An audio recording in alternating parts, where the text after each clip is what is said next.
Magandang umaga po sa ating lahat. It's May 10, Friday na po. Naalala ko nung mga nakaraang mga taon, karaniwan mga ganitong petsa ay eleksyon.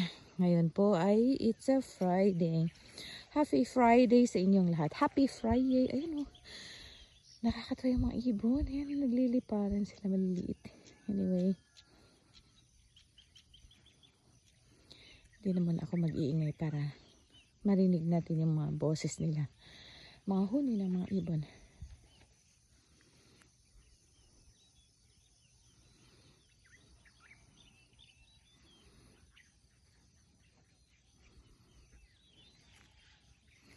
Mahamog na umaga po sa ating lahat. Medyo maginaw na kagabi. At ngayong umaga po ay mahamog.